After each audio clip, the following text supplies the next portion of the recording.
Mana surgawi. Porsi ayat bacaan diambil dari Kisah Para Rasul pasal 25 ayat 1 sampai 27. 3 hari sesudah tiba di provinsi itu, berangkatlah Festus dari Kaisarea ke Yerusalem. Di situ imam-imam kepala dan orang-orang Yahudi yang terkemuka datang menghadap dia dan menyampaikan dakwaan terhadap Paulus.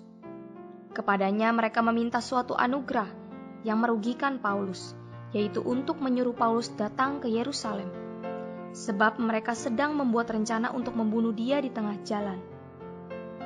Tetapi Festus menjawab bahwa Paulus tetap ditahan di Kaisarea dan bahwa ia sendiri bermaksud untuk segera kembali ke sana.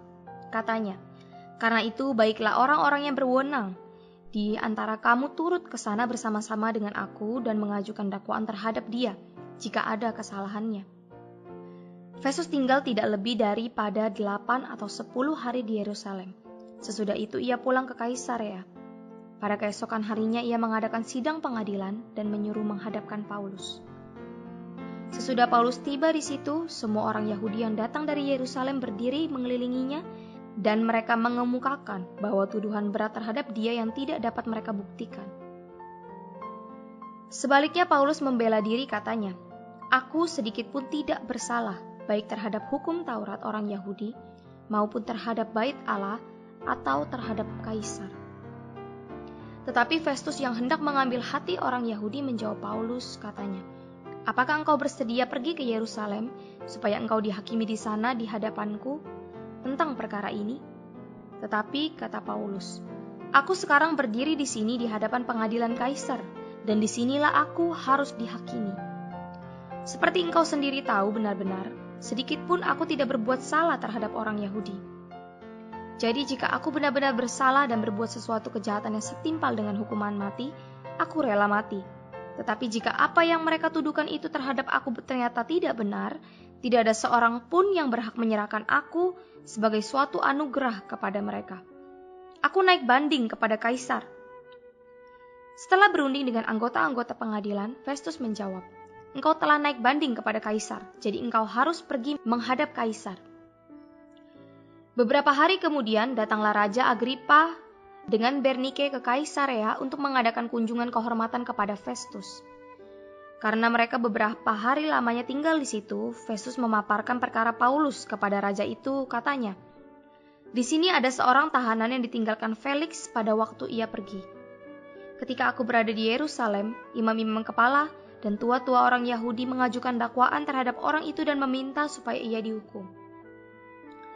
Aku menjawab mereka bahwa bukanlah kebiasaan pada orang-orang Roma untuk menyerahkan seorang terdakwa sebagai suatu anugerah sebelum ia dihadapkan dengan orang-orang yang menuduhnya dan diberi kesempatan untuk membela diri terhadap tuduhan itu. Karena itu mereka turut bersama-sama dengan aku kemari. Pada keesokan harinya aku segera mengadakan sidang pengadilan dan menyuruh menghadapkan orang itu. Tetapi ketika para pendakwa berdiri di sekelilingnya, mereka tidak mengajukan suatu tuduhan pun tentang perbuatan jahat seperti yang telah aku duga. Tetapi mereka hanya berselisih paham dengan dia tentang soal-soal agama mereka dan tentang seorang bernama Yesus yang sudah mati, sedangkan Paulus katakan dengan pasti bahwa ia hidup. Karena aku ragu-ragu bagaimana aku harus memeriksa perkara-perkara seperti itu, aku menanyakan apakah ia mau pergi ke Yerusalem supaya perkaranya dihakimi di situ. Tetapi Paulus naik banding. Ia minta supaya ia tinggal dalam tahanan dan menunggu sampai perkaranya diputuskan oleh Kaisar. Karena itu aku menyuruh menahan dia sampai aku dapat mengirim dia kepada Kaisar." Kata Agripa kepada Festus, "Aku ingin mendengar orang itu sendiri." Jawab Festus, "Besok engkau akan mendengar dia." Pada keesokan harinya datanglah Agripa dan Bernike dengan segala kebesaran, dan sesudah mereka masuk ruang pengadilan bersama-sama dengan kepala-kepala pasukan dan orang-orang yang terkemuka dari kota itu, Festus memberi perintah supaya Paulus dihadapkan. Festus berkata, "Ya Raja Agripa serta semua yang hadir di sini bersama-sama dengan kami. Lihatlah orang ini, yang dituduh oleh semua orang Yahudi, baik yang di Yerusalem maupun yang di sini. Mereka telah datang kepadaku dan sambil berteriak-teriak mereka mengatakan bahwa ia tidak boleh hidup lebih lama. Tetapi ternyata kepadaku bahwa ia tidak berbuat sesuatu pun yang setimpal dengan hukuman mati. Dan karena ia naik banding kepada Kaisar, aku memutuskan untuk mengirim dia menghadap kaisar. Tetapi tidak ada apa-apa yang pasti yang harus kutulis kepada kaisar tentang dia. Itulah sebabnya aku menghadapkan dia di sini kepada kamu semua, terutama kepadamu, Raja Agripa, supaya setelah diadakan pemeriksaan, aku dapat menuliskan sesuatu. Sebab pada hematku, tidaklah wajar untuk mengirim seorang tahanan dengan tidak menyatakan tuduhan-tuduhan yang diajukan terhadap dia. Saudara-saudari, pagi ini kita membaca Kisah Para Rasul pasal 25 yang menyajikan 4 perikop, yaitu tentang permintaan para pemimpin orang Yahudi ditolak ayat 1-5, membela diri di hadapan Festus ayat 6-8, naik banding kepada Kaisar ayat 9-12, dan diperbincangkan oleh Festus kepada Raja Agripa ayat 13-27. Dalam 4 pasal yang terakhir dari kitab Kisah Para Rasul, pasal 25-28, Paulus membela diri 2 kali. Pertama, ia membela diri di hadapan Festus, pasal 25 6-8, dan kemudian di hadapan Agripa, pasal 26 ayat 1-29. Setelah pembelaannya di hadapan Agripa, Paulus mengadakan perjalanan yang keempat. Dalam pasal-pasal ini ada satu gambaran tentang orang-orang dalam 3 macam situasi, yaitu tentang agamawan-agamawan Yahudi, politisi-politisi Romawi, dan orang-orang dalam gereja.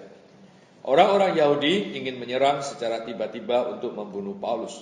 Selain itu, agamawan Yahudi itu berdusta dan berlaku munafik.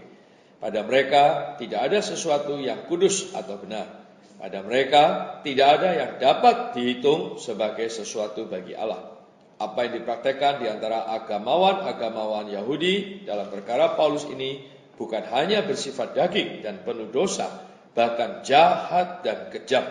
Sumber perbuatan mereka adalah iblis. Sedangkan tentang politisi-politisi Romawi, ada catatan mengenai kepala pasukan, Felix, Festus, dan Agripa. Semakin tinggi politisi-politisi Romawi itu, semakin bobrok keadaan mereka. Felix lebih bobrok daripada kepala pasukan. Festus lebih bobrok daripada Felix. Dan Agripa lebih bobrok daripada Festus. Menurut catatan dalam firman ilahi, dalam lingkungan politik Romawi ada banyak kebobrokan. Di samping agama Ibrani dan kebudayaan Yunani, politik Romawi adalah salah satu dari 3 unsur yang menyusun kebudayaan Barat. Tetapi menurut kitab Kisah Para Rasul, politik Romawi itu bobrok. Politisi-politisi Romawi itu sungguh gelap dan bobrok, penuh dengan seks yang amoral dan cinta akan uang. Lalu bagaimanakah dengan situasi gereja? Ketika Paulus berada di dalam tahanan selama 2 tahun di Kaisarea, ia pasti kecewa dengan gereja di Yerusalem. Apa yang ia lihat di dalam gereja di sana adalah kelemahan dan kompromi.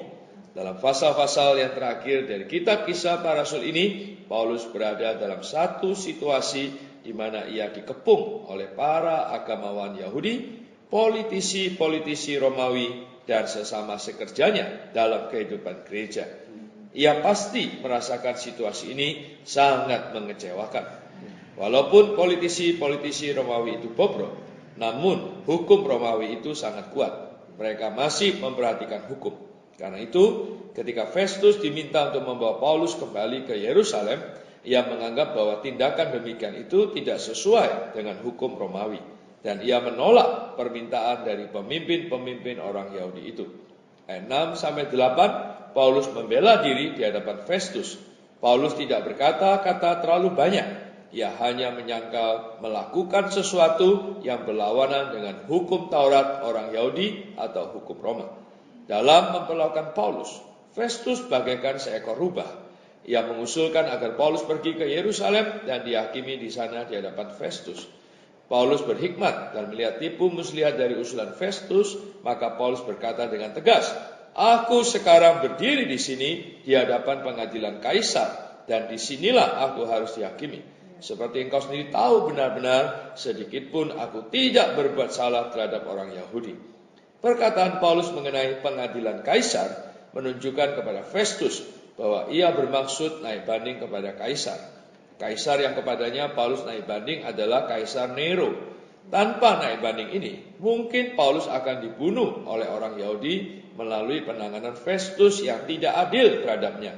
Dan dengan demikian, nyawanya tidak dapat dipelihara untuk menyelesaikan perjalanan ministrinya.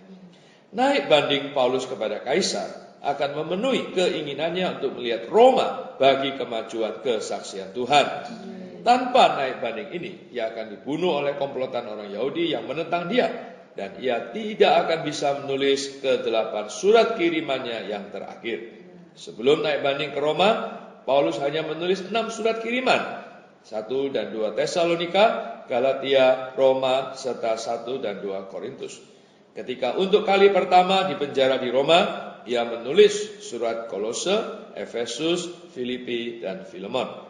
Setelah keluar dari penjara, ia menulis 1 Timotius, Titus, dan Ibrani. Kemudian pada kali kedua di penjara, dia menulis 2 Timotius. Tanpa ke-8 surat kiriman yang terakhir ini, betapa kurangnya wahyu ilahi dan betapa besarnya kerugian yang akan diderita gereja. Naik banding Paulus benar-benar membawakan kebaikan dan faedah bagi kepentingan Tuhan. Ayat 13-27, perkara Paulus diserahkan kepada Raja Agripa. Agripa ini adalah Herodes Agripa kedua yang memerintah atas wilayah bagian utara dan timur Galilea. Ia adalah putra Herodes dalam pasal 12 dan menurut agama ia adalah seorang Yahudi. Maka Festus berhati-hati dalam berbicara kepadanya mengenai perkara-perkara Yahudi. Meskipun Festus menyerahkan perkara Paulus kepada Agripa dan mengadakan pertemuan dengannya mengenai hal ini sebenarnya tidak berada dalam wilayah hukum Agripa. Festus memerintah Yudea dari Kaisaria sebagai pusatnya dan Agripa memerintah daerah lainnya. Namun mereka adalah kerabat dan saling mengenal satu sama lainnya dengan baik. Karena itu ketika Agripa datang ke Kaisaria untuk mengunjungi Festus, Festus menyerahkan perkara Paulus kepadanya.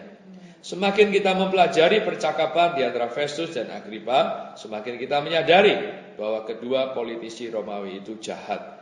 Sebagai orang yang berdiri di tengah-tengah situasi itu, Paulus berbeda dengan orang-orang Yahudi dalam agama mereka, dengan politisi-politisi Romawi dan juga dengan gereja di Yerusalem.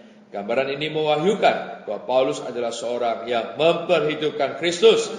Paulus adalah seorang saksi Kristus sejati. Tidak heran Tuhan Yesus menganggapnya seorang saksi ketika dia berkata kepada Paulus, kuatkanlah hatimu, sebab sebagaimana engkau dengan berani telah bersaksi tentang aku di Yerusalem, demikian jugalah engkau harus bersaksi di Roma. Menurut pasal 26 ayat 16, Tuhan telah menetapkan Paulus sebagai seorang minister dan saksi. Paulus dapat bersaksi tentang Tuhan karena ia memperhidupkan Kristus.